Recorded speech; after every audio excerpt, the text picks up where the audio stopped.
Well, hey neighbors, welcome to the Shed Shop. In this edition of How To.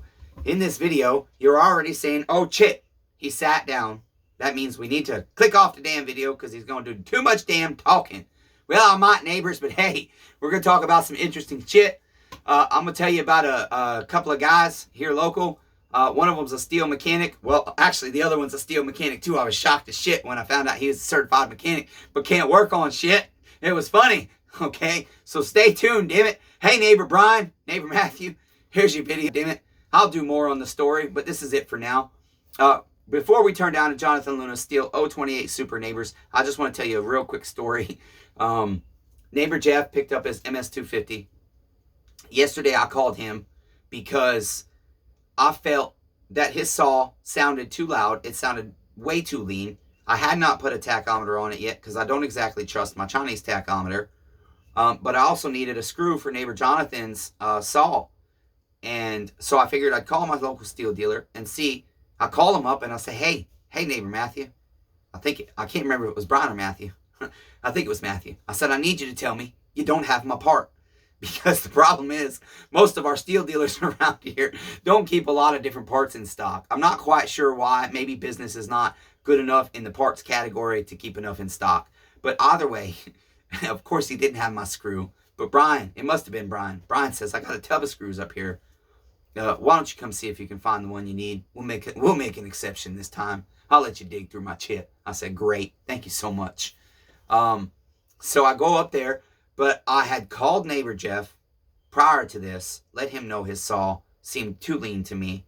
I gave him my opinion and what we can do. Remove the restrictor off of the high jet screw so that we can richen the saw out more. Now, I have a Stihl 025 service manual, neighbors. Please understand, the MS250 and the 025 are both 45.4 cc saws. Most chainsaws from Stihl in the service manual call for a max 13,000 RPM, and then you rich it out a little bit, bring it down to about 12.5, and then the saw should be where it needs to be according to the service manual. Most guys that use chainsaws do not use a tachometer to tune their saw. They use their ear. So I get up there. See, I'm messing the story up, damn it. I'm trying to keep it straight for you guys, damn it. It's straight in my head.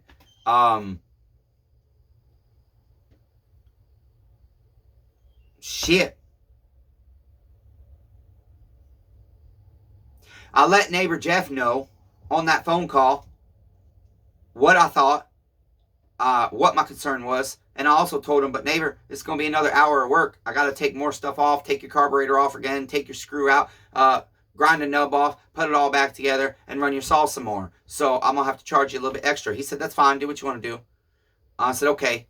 But if you follow the channel, neighbor Jeff asked for a drop-off ticket when he dropped his saw off, and I'm going to do a whole video. He has picked his saw up, and I had to tell this man, and I didn't mean it in the way you're going to think, but I had to tell him to show him that shit begets shit to get the fuck out of my driveway. While I told him, I love you, neighbor, and I still want to work on your shit. Okay? I'll tell you the story. But, so, because of the drop-off ticket thing, and neighbor Jeff being the type of character that I felt he might have, I told my uncle last night, after I went to the Stihl mechanic, which is the next part of the story, I told him, I said, you know, I don't know what to do about this because here's what the mechanic has said. Here's what I feel. Here's what my concern is. I told my uncle I could remove that thing, and now I'm removing something that's stock to this chainsaw, and it's an MS250, not that old. And so if this guy goes and cuts his leg off, I guess he could technically sue me. And my concern is he's the type of guy that I feel like he asked for a drop-off ticket because he's concerned. And I verified that today, and you'll find out in the future what happened. He asked for a drop-off ticket because he's been done dirty. But the point being that I verified today, again, I'll give you the story later, that neighbor Jeff is the type of guy that sues people, even though he's professing a Christian, and the Bible says you don't sue your neighbor.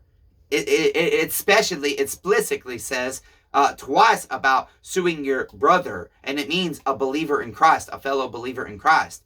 And so he would say I'm probably a professed believer. He might not call me Christian, but I say I believe in Jesus, okay? Most days. Depends on when you ask me and what time of day, honestly. I'm just raw, real, and honest, damn it. That's how I am. And so that is why I decided to get my second opinion. I went up. I said, neighbor Brian, I want you to listen to this all since you don't have my screw.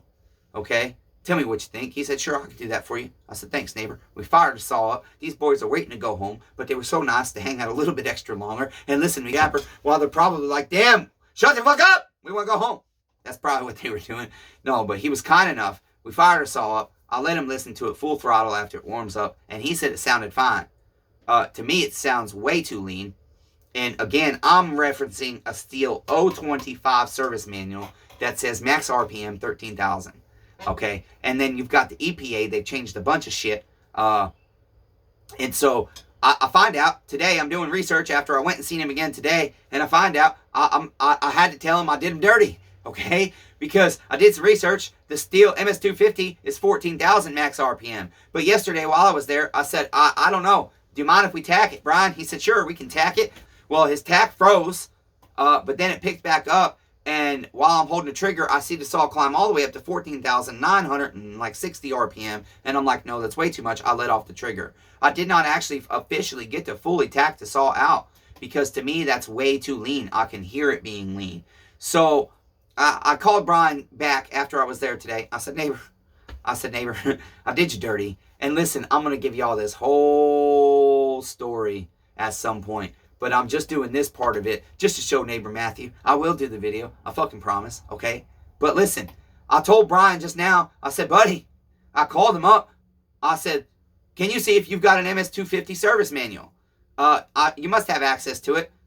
And he asked why, and so I told him the situation. I might have done you dirty, and if I did, I got to tell you, I did you dirty. And I fucking love what he did. He says, all right, I'll look into it. I'm expecting this asshole's going to call me back in a week. Not even 5 minutes later, he calls me back. And I love what he says. Here's what he says, neighbors. He says, you did me dirty, neighbor. That's what he says. He says, Stihl service manual says 14,000 RPM for the MS250 and 13,000 RPM for the 025.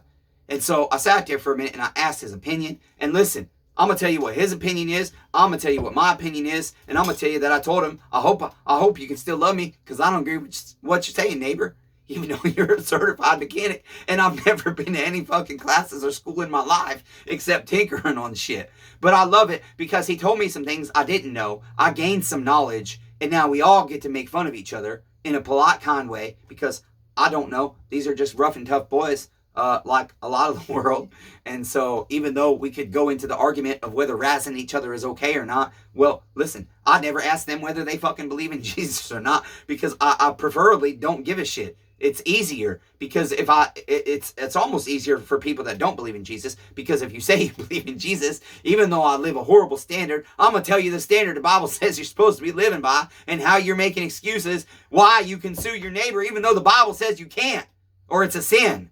Okay? It doesn't say you can't, you have free will, but it says you're not supposed to. It says it's wrong. And so my point is, if it says it's wrong, and we're still going to do it, at least let's say it's wrong.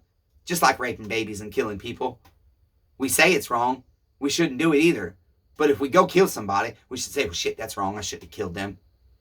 Or if you go rape somebody, you should say, well, shit, I shouldn't rape that person. You don't say, oh, no, you see, it's okay because of this reason or that reason. You got to accept me. You know, no, come on, neighbors. Anyways, I'm going to turn you down to the damn saw. I'm going to see how the hell this turned out. And just in case, guess what? Here's what I'm going to do. I'm going to start this video as if I'm cutting this whole fucking 9 minutes out. Hey, neighbors. Welcome to the Shed Shop and this edition of How To. In this video, I'm going to show you how to replace the fuel line on a Stihl 028 chainsaw. I've got Jonathan Luna's 028 Super in the bench, and we're just going to get right down to the job, and I'm going to show you there's 2 different ways to do this. You could technically do it either way. This isn't aftermarket. They don't make OEMs anymore, okay? But here we go, neighbors. Let's do this job. All right, so here you go, neighbors. Here's Jonathan Luna's Stihl 028 Super. The saw's running good. He wants a brand new steel bar for it, so I went up and I bought one from neighbor Brian and neighbor Matthew today. Thank you guys for selling me my bar and chain and making it easy and giving me a whole bunch of ones back for change. My wallet's nice and fat and thick now, and it makes me feel like I'm rich, okay? And then he's going to use a Carlton chain. That's what he likes. We get that from Lewisburg Outdoor Power. Thank you, neighbor Amy, for selling us our Carlton chain, making my life easier and better, and sitting there and jabbering with me about life and people and just random chit. You make my life better. I appreciate coming up there. Okay, so I did. I went and got a brand new 20-inch steel bar with Carlton chain. And I like that Carlton chain too, because ever since Jonathan's told me about it a couple months ago, I went and bought some and tried it out, and I like it. So anyways, neighbors, here's the job. You're going to use your scrunch or a flathead, and you're just going to unscrew this, okay? It will unscrew from its screw there. Unscrew your air filter. And I did you dirty. I have not drained this gas. So, we'll see. We'll see how much is in there. I probably will have to drain it. Now, you got one screw for your air filter there. The old famous 028 air filter debacle, okay? And then, now you don't have to take your carburetor out, but it does help. It sure does help. I don't know if you've ever seen that guy that does that. All right, and then you've got two 8mm bolts to remove your carburetor. So just remove those two bolts. I'll have to edit all this stuff out for you again. It takes a lot of time, but when I pause, my camera angle gets messed up. So I'm trying to love you through not being lazy and doing it the hard way, and that is edit later. Pausing is easier for me, but it's not, because then the camera angle gets messed up for you. All right, so we do that. And all I did for my throttle, you guys, is, I'm so sorry. Let's get you closer here, okay? All I did here, neighbors, is I've just taken my trigger on the lever on the carburetor, and I held it here, and I just literally slid my throttle lever to the side. Okay, so that's what we've done. And then what I'm going to do is I can go ahead and slide my carburetor out. It is going to come a little bit hard, neighbors. What you got happening is it's going to be stuck on your impulse hose down there. And so you just have to be careful, but you can kind of push that hose, hold pressure against that hose and pull the carburetor at the same time, and that'll make your life better. It'll make your life easier. Now, I did not, as I said, I have not removed the gas from this. I need to do that. I will have to pause you for that. But I got my groundwater. If I were just removing my carburetor, I would either loosen my gas cap, but I think I did put a lot of gas in. Jonathan saw, because I knew I was going to want to. Oh, no, he put the gas in. That's right. We was over at his house, and I shot the damn video sideways. Yep, we'll have to drain that. So let me drain that. The first step should have been, neighbors, we should have drained our damn tank. Let me do that for you. Okay, so there we go, neighbors. I've gotten the gas drained out. And we were at the stage of removing our carburetor. And again, if you have not let the pressure out of this tank, loosen. Oh, look, neighbor Jonathan Luna's tank vent is missing too. That is kind of interesting. His saw ran just fine with no tank vent and a cracked fuel line. That fascinates me. You will want to either release the pressure from your tank with your cap, drain your gas. So say you were just removing your carburetor, and then you want to pinch this off, because if you don't, what would happen is that fuel would shoot all the way out at you more often than not. But not if you don't have a tank vent, damn it. Okay, so, but since I've already drained the fuel, I don't need to do that part. So I'm just going to remove my fuel line from my carburetor down here. I'll take my carburetor out. And then I want to show you something for the sake of showing you. It's interesting. His line did not crack until after the fact. I'm starting to wonder if it's actually leaking. I thought he said he saw it leaking when I was there. I'm very curious. I thought his fuel line was cracked for certain. Well, either way, there it is. There's a part that doesn't even look good. Okay. Anyways, so we're going to replace it. But I wanted to show you, just for sake of understanding, if you're going to do the fuel line, or like say you're going to do your fuel pickup body, these things are short. Remember, going into your tank, and you have to stretch it, okay, to get it over to the opening. And so I grab it with a hook here on this one, since it's still got the fuel pickup on it. Okay, and look at that. It does stretch. This is the OEM original fuel line. See, the pickup slid off, but it does stretch. And then what you can do usually is grab you something to hold it here, if you can't hold it with your fingers, to put your pickup body on, okay? But that's if you're feeding your fuel line through from the top. We're removing this one, and I did use Stihl to put this in, and so I will have to do a little bit of work here just to get it out. I like that seal all. It works good. It helps secure things. Okay, and so I can just pull up because my fuel pickup body popped off already. Okay, and then normally, you know, you can go right through there and then you pull it over to put your fuel pickup body in. But I'm going to show you the other way too. But one thing is I need to show you on these, if you look at the difference here, it's not because this has shrunk, okay? Because if you look at the bottom, these are too long. The aftermarkets are too long. And the only way you can make it shorter is to trim just a little bit off up here. So I cut about half of that off because it's just too long to work in there. It starts to get kinked, and plus the throttle lever rubs your hose. And so then you think about friction nonstop as you pull your trigger up and down. My theory is that it might end up causing too much wear on your fuel line. Metal rubbing on it nonstop, trying to feel all up on it and get to know it too much. When the fuel line said, no, leave me alone, damn it. Not into you. I'm just not that into you. Okay, so we got to get our fuel pickup body out of our tank here, since it decided to come off on us inside the tank. I really don't want to take it out of the box. That's why I'm trying to fish it out. I don't want to just dump it sideways. It's being a bad neighbor. Okay, there we go. There it is. Okay.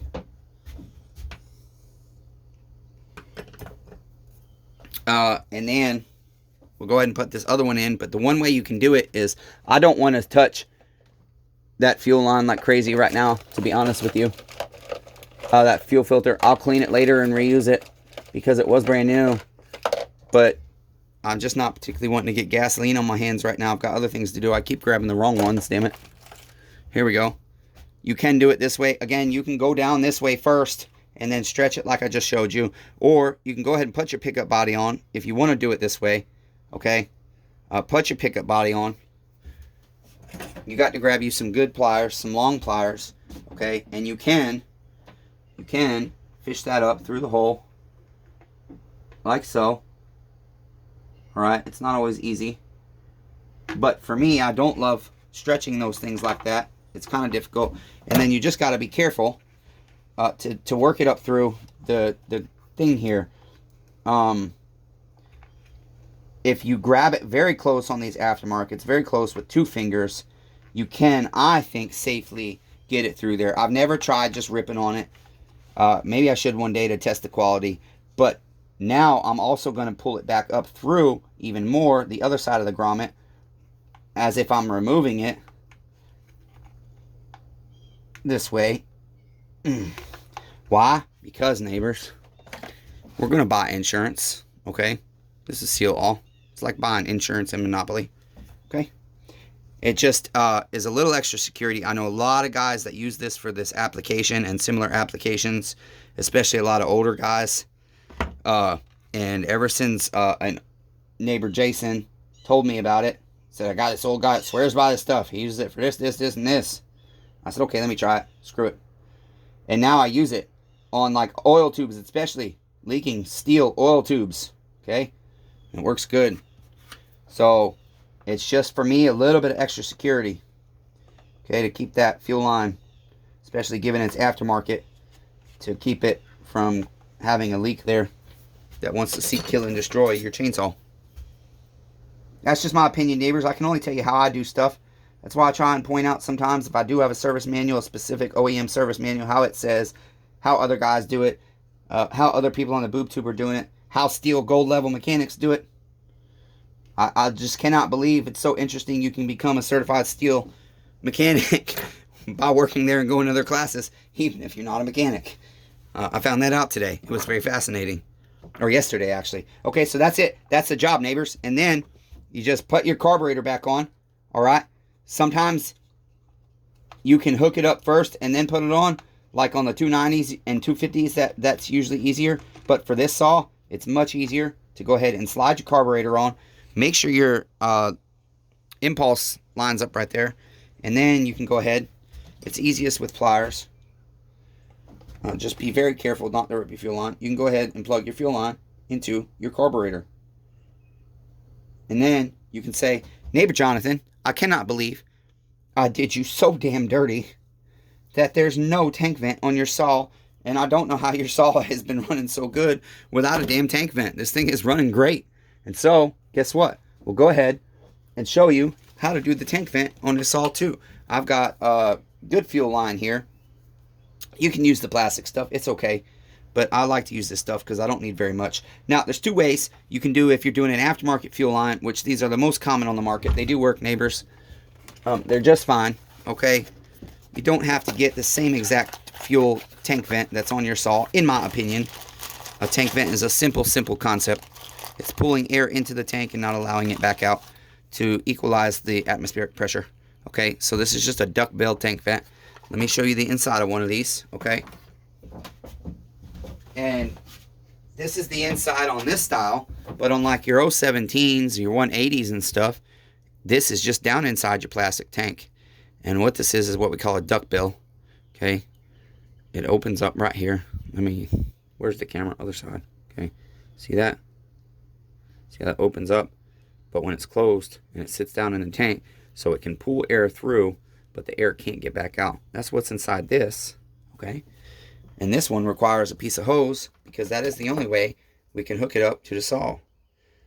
Now, there's another style tank vent that the 028s also came with.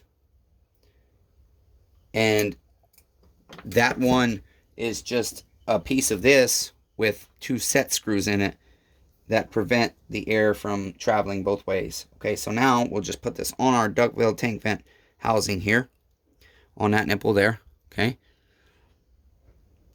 And then I'm going to use a little press oil for the other side. It's going to be easier where I put it on a saw. A little bit of press oil, okay? You can use spit, that's fine.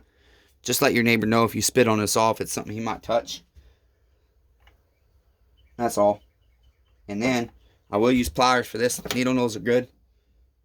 I'll grab it, you know, like so, about that much high. And I will just carefully and gently, you know, work it onto this nipple down here.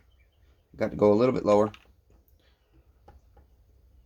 And this is why I use press oil on this one. It's a little bit harder than when you hold the thing in your hand.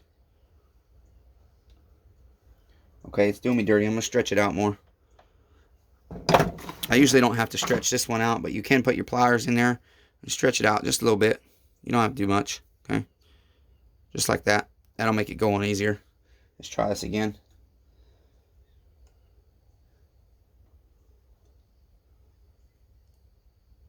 It's doing me dirty, neighbors.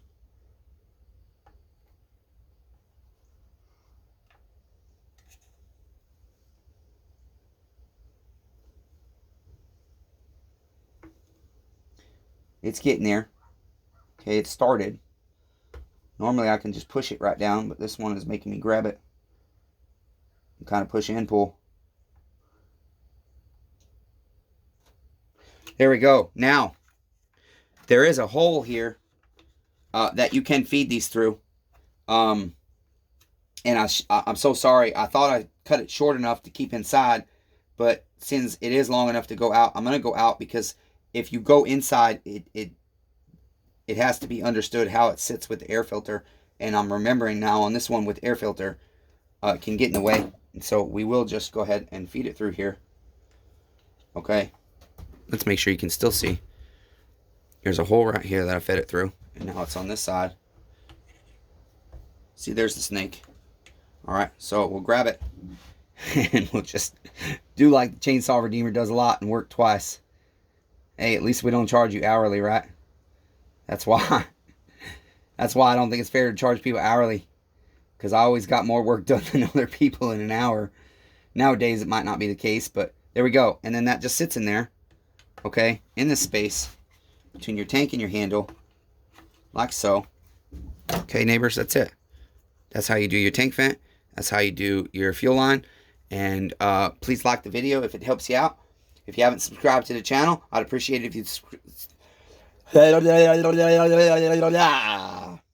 we go, neighbors. If you haven't subscribed to the channel, I would appreciate if you'd subscribe, damn it, and make sure you hit the bell so you know when this crazy mechanic is posting more chit on the internet for you to watch and be entertained by, or click off of and find other chit to be entertained by. Okay, I love all 8 billion of you neighbors. Until next time, be kind to one another. Everyone's facing a battle. This has been John Luna Stihl 028 Super.